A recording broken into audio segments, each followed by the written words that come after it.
So I know it's late, and I had like a lot of stuff going on today, really this weekend. Um, I know you all may have saw we had the vigil, the candlelight vigil for um, Ruth Bader Ginsburg, the Supreme Court justice that passed away this weekend, and there's some other stuff that's been going on as well. But I just don't think that, and y'all correct me if I'm wrong, but I just don't think that um,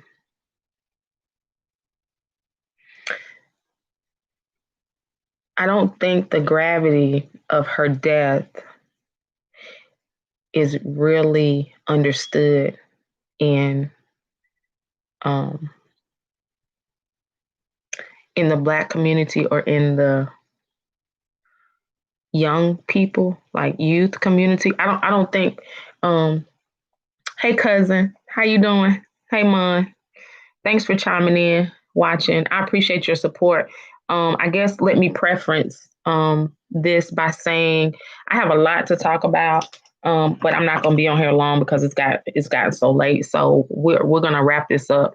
I just really wanted to talk about just to make sure that it's very clear, made very clear the um, the importance and why it's so important that this justice has passed away.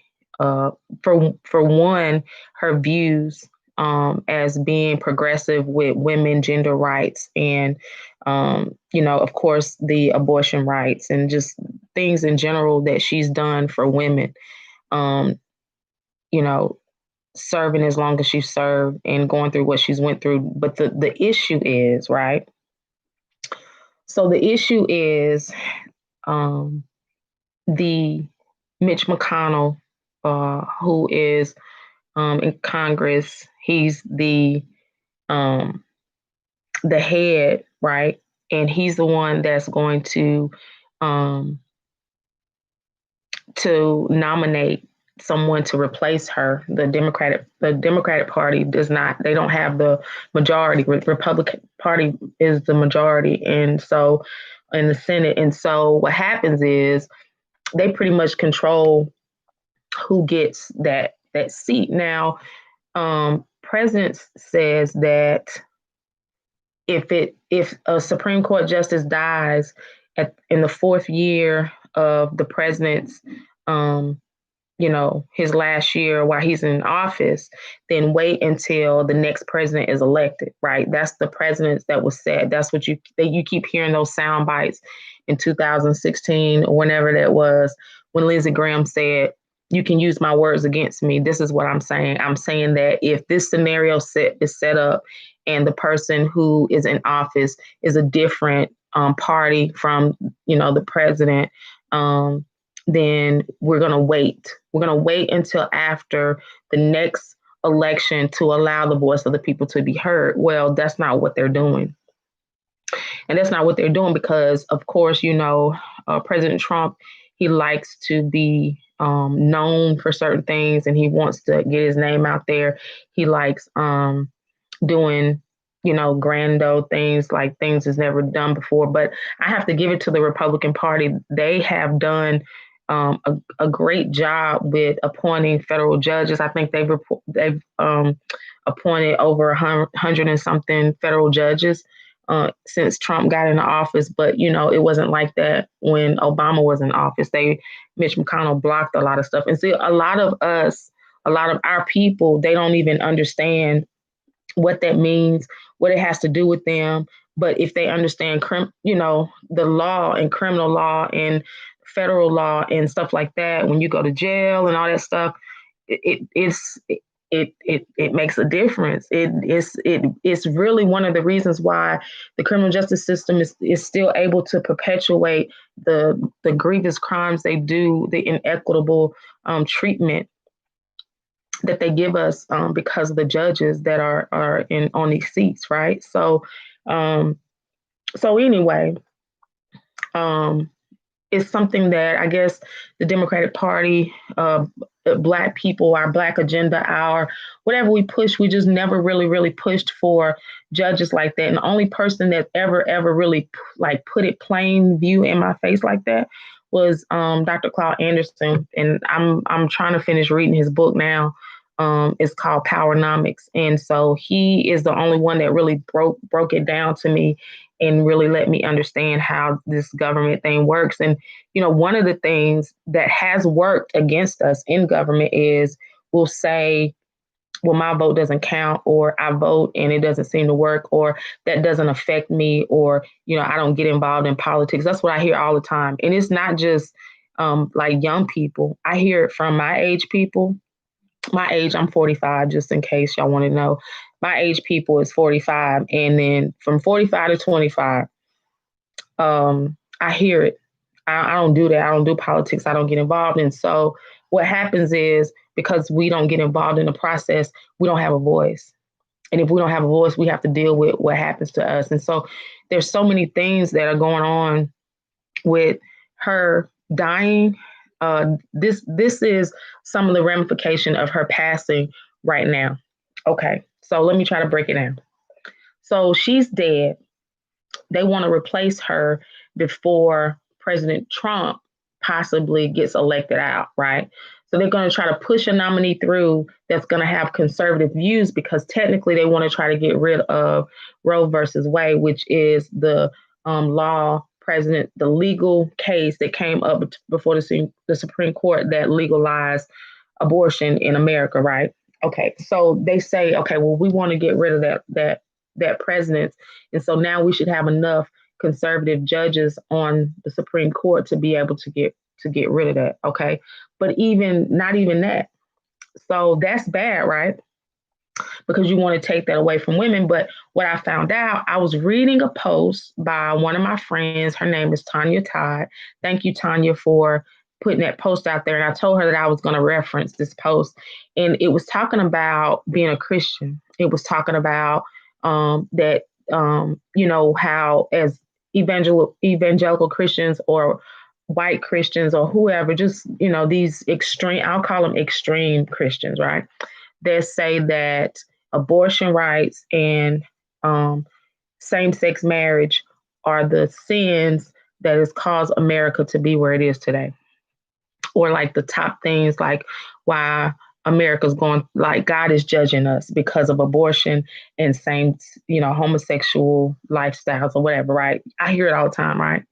So, and then the post was saying how it's so, like, that stuff is really not mentioned in the Bible at all, like much. But what's mentioned in the Bible is love and honor and respect and, just helping your mate, right? And so the premise of it, it said that ever since 2011 or so, when we were able to get the Obamacare that expanded healthcare, where women were able to get more healthcare to take care of their bodies, to get birth control, stuff like that, the abortion rate dropped like crazy low, right? And so I was like, well, that makes sense, because I think people are out there with this misperceived notion that women are just promiscuous and nasty, and they're just having sex and they just having a whole bunch of abortions because that's just what they want to do, because they can, and the world is bankrupt morally and corrupt, and women are just having abortions, right? That's the narrative that they would want to tell you, right? That's what they would want you to believe. But when you look at the facts and you find out, oh, wow, if women have access to health care, they'll be more, they'll take better care of their bodies, and they won't be, in the predicament, they won't be in a place, I can't say the word right now, but they won't, that's funny. Oh, I'm tired, so y'all forgive me. They won't be in a place, I get silly when I get tired, be in a place to have to, have an abortion, right? So, I've been accused of not being a Christian because I believe in women having a right to choose. I'm a Christian though, and so when you say that you're a Christian but you believe that women have a right to choose, it's as if some Christians are like that I'm going to hell and there's no way I can be a Christian, because if you're a Christian, how can you kill babies? You're a baby killer, right? Well, I don't see it like that. I feel like, and I'm just gonna give you my view. I feel like that any child that is in the womb that a mother aborts, that child's soul automatically returns to heaven, right? That's not the soul that we have to worry about. That soul of that child is not going to burn and go to hell. God told us to bring good news, right? Goodwill, good news, salvation message, people love, hope, and redemption, right? Well, who needs that love and redemption? Who needs that forgiveness? That it would be the mother, right? Because the mother has actually had to do something that she possibly didn't want to do. I'm sure she didn't want to do. I'm gonna say I know that any woman that had an abortion, it was a hard decision. She just didn't do it like, you know, every other week. That's just something that she does, right? So I believe that hard decision that she had to make, she's gonna need a Christian person to love her, give her redemption, show her that it's okay, that God is gonna forgive her, and that no matter what she did, or even, she made a bad decision, got pregnant, and had, just all of it. You feel horrible. Who's going to help her and give her the message of love and hope and that redemptive power to save her soul? Because her soul is at the balance, not the baby, right? I mean, but if, maybe I'm looking at it wrong. And, and for someone to say to me, well, you're not a Christian because you condone that. I don't condone sin. I don't condone any of it. I don't condone lying. I don't condone backbite, lying. Your tongue, the power of life and death is in your tongue. So lying and that kind of stuff is bad too. But what I'm saying is you don't condone it, but you love people in spite of it, because God give us free will and choice, and sin is in the world. So I don't understand that whole concept of baby killing and we all going to hell in a handbasket because abortion is legal. My concept of Christ's love and redemption won't even let me begin to even think like that. The same thing with homosexuality. A lot of the laws and legal things that passed with homosexuality, so society would have you think that it was all about equal rights, which it is, but it had a lot to do with the way the law was written. If after they had civil unions, the insurance companies and legal whatever still was not giving those benefits to those husbands or wives. So when they died or when they needed medical insurance and they got married, the what it was called, civil union or whatever they was calling it, they were still not allowing them to get their benefits. So they pretty much had to have the same marriage law to be able to legally get the rights that was that they wanted extended to them. Because as much as it may be sin nature, whatever you want to call it, I'm a Christian, so y'all know how I believe. I'm not saying nothing that y'all don't already know about me. If a man was married to a man back before all the laws and stuff, before it became like a legal marriage, like between a man and a woman, they could live together, be in a civil union for 25 years. One of them could die, or one of them can say, well, I lost my job and I need to get insurance, like, like like a dependent, like a husband and a wife. They were like, no, you can't do that. Or somebody died, and you would think you would get the entitlements of like a spouse or whatever. No, because technically y'all not married. Or I'll go even further. It says, yep, I see Miss Deborah. She said, yep. She's saying that men may have, somebody may have been, been assaulted by a sex offender, and that may be the reason that they want abortion. Of course, right? She said, men clean up your act. Yeah, it's men too. How many other women have had their own Yep, women have their own abortions. It's crazy, right? So okay. So the other thing is what I was saying about if you're with somebody for so long and then the government or the insurance company or whatever tell you, no, you can't get this, you can't get that. And then the other thing, the point that I was going to make, they will be sick. For instance, like with COVID-19, I guess we know how it feel now. So COVID-19, somebody gets sick and they die and they won't let you come in and they gotta die by themselves. Well, back in the day, if you and your wife, if you was same sex, couple or whatever, back in the day, you didn't have a legal right to be in a room with them when they were sick in the hospital because they would say only there you can only accept like immediate family members. But you've been there with that person for 20 years. And then somebody tell you, oh, you're not a part of the family because, you're legally, you know what I'm saying? All that, whatever, whatever. That's just like mean and just, that would break my heart. And I'm not even, you know what I'm saying? So when I say we have to be Christians and show love, right? We have to love in spite of what we believe is right or wrong, because ultimately God is the judge and can't nobody point no finger at nobody, right? So I'm not in any position to say or dictate, right, who loves who is in the bed with who, and who doing what. Um, I don't have a right to tell a woman what to do with her body, right? In actuality, the law cannot um, dictate morals. Our laws do not dictate morality. Um, we, the church and society, our social norms and things that we do to show love in our communities, that's where we get our morals and our social norms from, our things that are acceptable in society.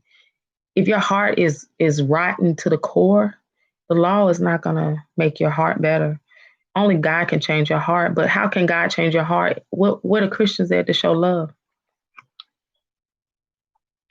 I'm looking because I'm y'all forgive me. I'm still doing this like YouTube channel, Facebook live thing. So I'm going back and forth. Because y'all know I'm trying to, do some things. But anyway, I'm gonna get off of that.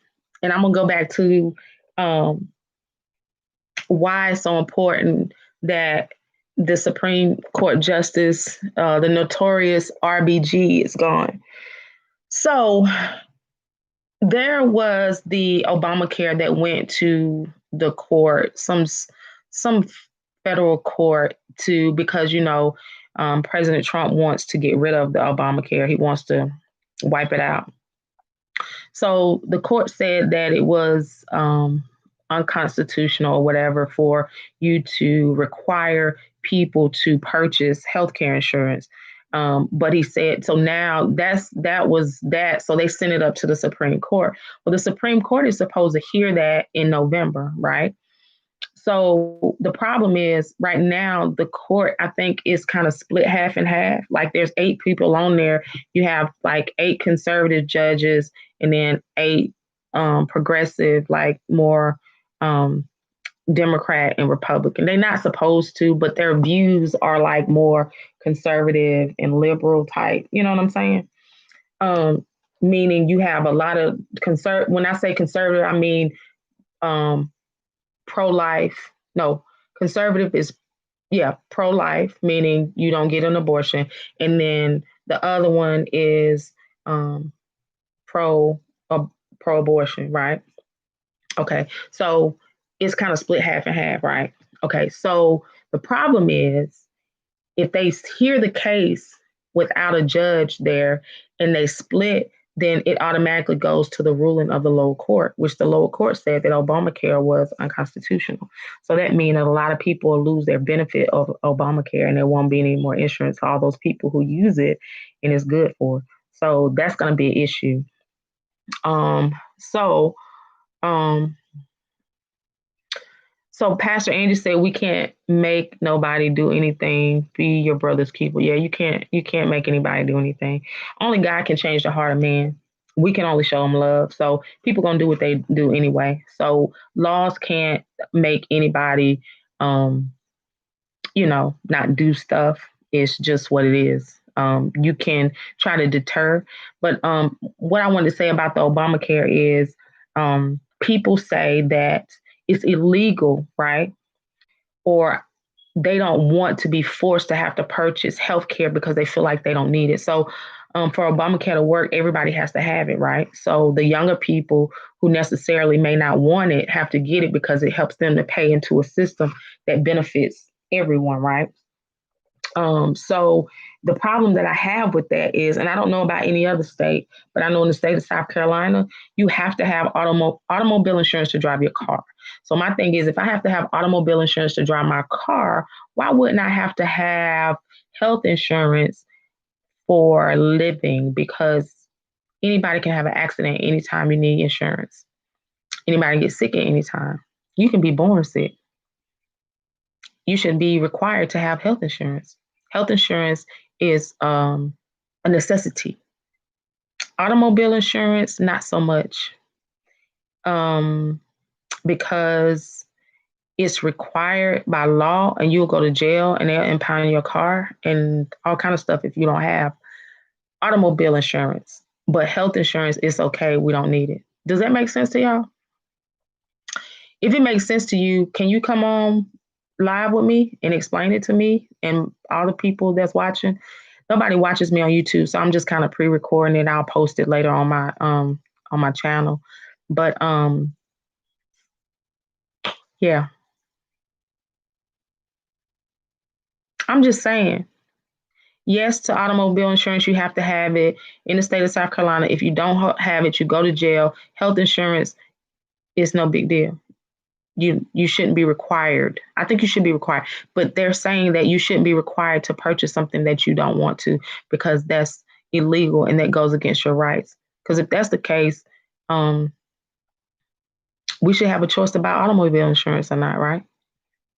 Because someone could argue and say, well, if you get a car, then you need insurance, because you can have an accident in your car at any time and you put people at risk because automobiles are dangerous, right? Okay, well, wouldn't that be the same with just being a human? Like, especially now with COVID-19,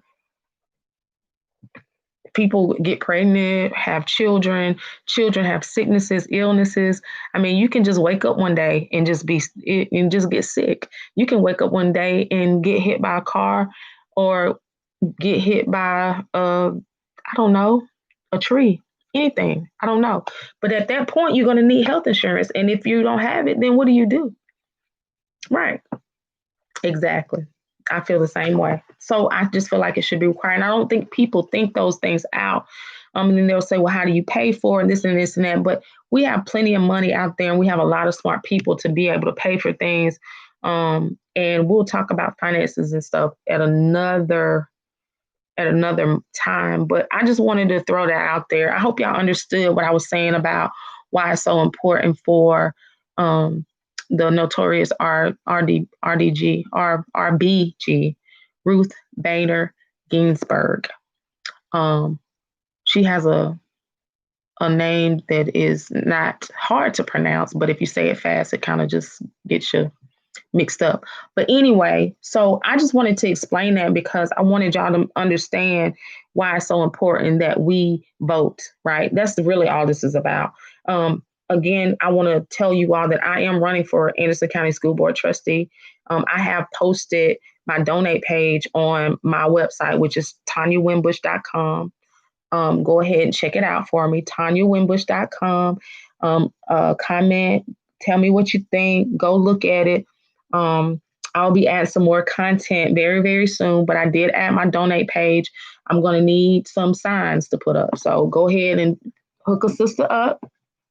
Send me a few dollars so I can get some signs and start putting up. It's going to take a community effort. I can't do it by myself. So I will be giving you all calls. I'm getting my call list ready. So when I call and you see it's me, please pick up the phone. I'm calling to ask for your vote and to ask for you to donate to my campaign. Please tell everybody that is at the church, your churches that I'm running, if you would like to come with me to do some phone banking or some door knocking. Let's do that. One of the things that I'm planning on doing, and hopefully you all can help me get this done, is I'm trying to reach out to some young people. And I talked to a young lady today. Her name is Brooke. Hey, Brooke, if you're watching, she was very concerned about what's going on. Oh, and Pastor Shakir, if you're watching, hey, how you doing? The service was really, really good tonight. We enjoyed the program. Thank you for inviting us. But so what was I saying? Oh, so I thought, what if I got some tickets donated to me, or someone donated some scary house, like the haunted house that's up going towards Greenville, Madhouse. If someone donated some tickets, and then the young people, when they register, they get a raffle ticket. And then, you know, after, say, November 31st, we'll pull a ticket, and whoever gets it, they get the free tickets or something like that. Now, it doesn't, you know, the unfortunate thing is the voting is not in. Oh, but we could do early voting. We might can make that work because they can do early voting absentee to get those tickets. We might can make this work, y'all. Y'all help me work this thing out to get these young people. Yes, because we can do early voting. So I was gonna say voting is not to November 3rd, but if they do early voting, we can raffle the tickets out if they vote by a certain time, right? If they vote by August 31st, I mean by October 31st, we can get the tickets out. That's a good idea, y'all. I came up with that by myself. So y'all got to help me put it together, though. I can't do it by myself. So for those of you all who just heard me come up with this idea off the top of the dome, right? I need y'all to help me pull it off. So where the young people are, so I can announce it, so I can get to them, because I know we need to get some tickets for Madhouse, because that's what they love to do. They like to go get scared. I don't like scary houses, so yes, that was smart, right? That was smart. So now, don't steal my idea. I don't care. Y'all can steal it, because we need these young people to get voted. So if you got a group of young people, that's a way to get them interested and get them voted in anything else that they like. I'm willing to dangle the carrot to get them out there, because it's something that we need to do. So I'm gonna run with my idea. It's been about 30 minutes, so I'm going to get off of here. I hope that I said something to make y'all understand the depth of the gravity of where we are right now. I mean, it's almost enough to keep you up at night, like crying. It's that um it's that serious, right? And the people that are in office now, this is the main thing that I want you all to know. The people that are in office now are not there to benefit you, to benefit us, right? Lindsey Graham, he did a like a little town hall, little speech, whatever, on the news brief, whatever you call it, and he was in a gun shop talking about um, gun ownership, like the Second Amendment, gun ownership, and law-abiding citizens, right? But can y'all tell me who worrying about that right now? Like, we in a pandemic. Last I checked, I can't shoot a pandemic. Can some y'all know how to shoot the pandemic away and keep right? So it's like he's not even in touch with the people.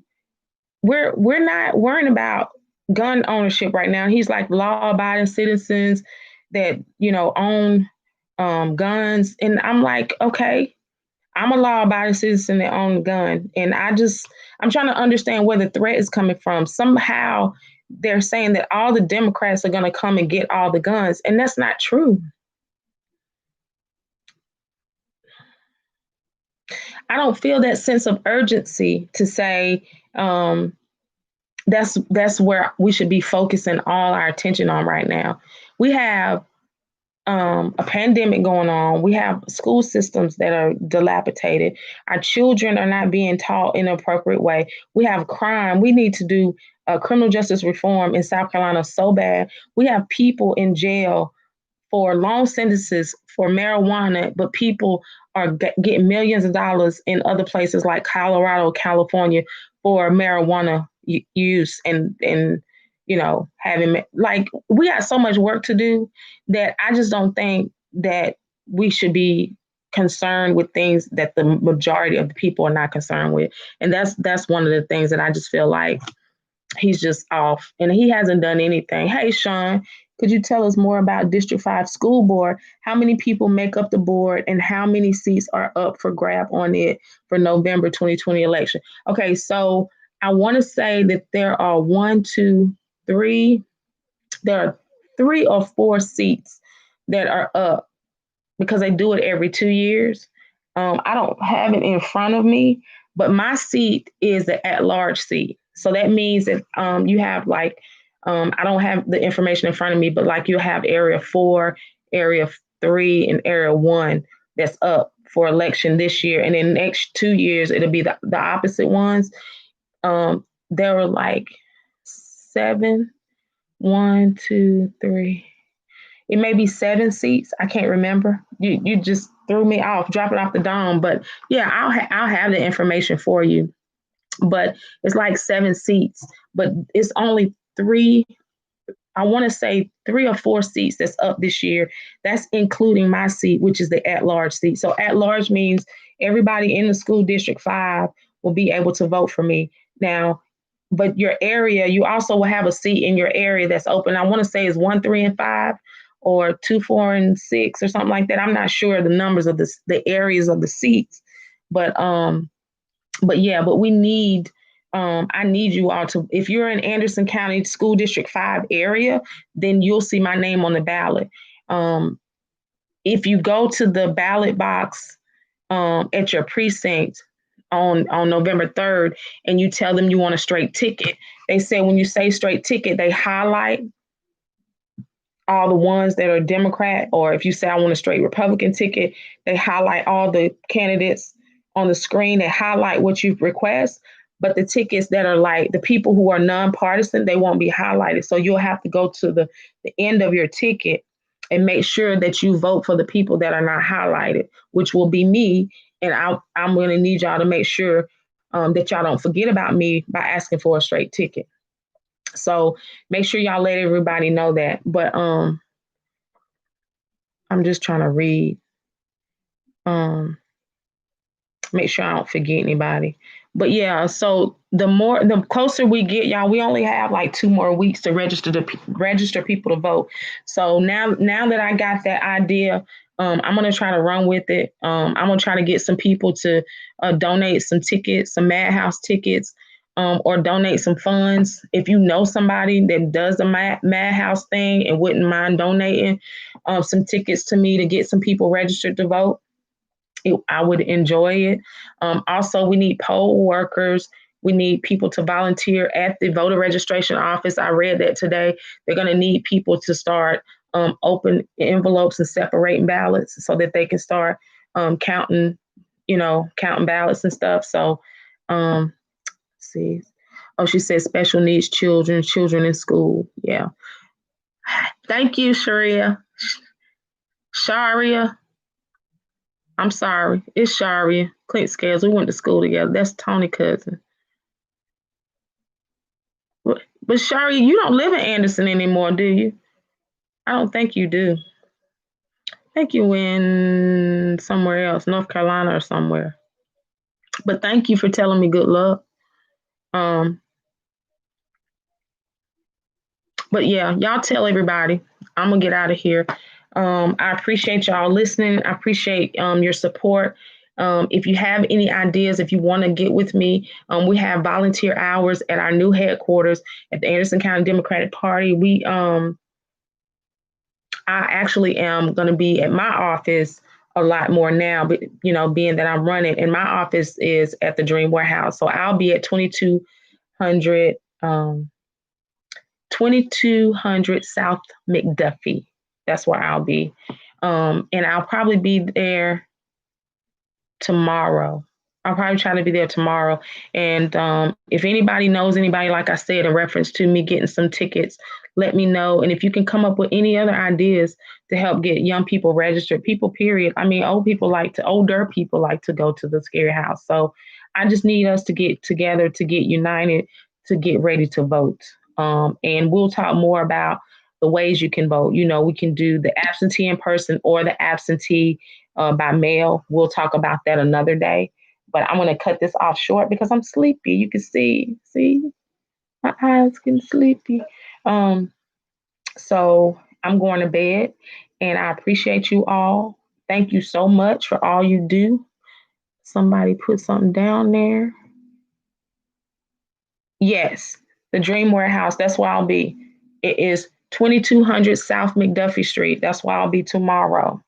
But go and check out my page. Sean put TanyaWinbush.com down there. TanyaWinbush.com. Check out my website and go to the My Campaign section of my website and let me type it in. And TanyaWinbush.com. And go there, check out my website. When you get to the top where you see my campaign, if you hover over it, there's a donate page where you can go and make a donation. Thank you. He did it better than I did. Thank you, Sean. But yeah, Sean, we need to catch up. We need to talk. We haven't been able to get on a live together in a while. So we're going to have to sit down and plan for them and let people know because you have some good dialogue and a lot of good information. People think that I give out good information. Y'all, Sean is like a history book, a wealth of knowledge. And so I always just enjoy talking to him. And when we piggyback off each other, it's just really, really good. So I'm just looking for big things from Sean. I know he's got some things going on that he's trying to do in Anderson. So we're going to get it together and we're going to make it happen. We're going to make it happen. Thank you, Sean. Thank all y'all. Y'all have a good night. And until next time, I promise you all I'm going to try to do this more frequently and have my points, my 3 points and stuff, because I wrote some stuff down about Lindsey Graham that I really, really wanted to talk about. But I don't know what I did with it is what I did. I think I wrote it in a different notebook. But yeah, I'm tired. So I'm going to sleep. I got to go to work in the morning and we will talk really, really soon. I promise. And I will inform y'all and get y'all, the information that y'all need in reference to voting. I want to talk about absentee in-person voting and absentee by mail. Those are the two things that we really need to talk about and getting people registered because we have up until October the 5th, maybe, to register. I'm not sure. I have to look that date up, but it's coming up very shortly. We don't have a lot of time, y'all, to get people registered to vote. So, all right, y'all have a good night. I love you. Have a good night. Good night.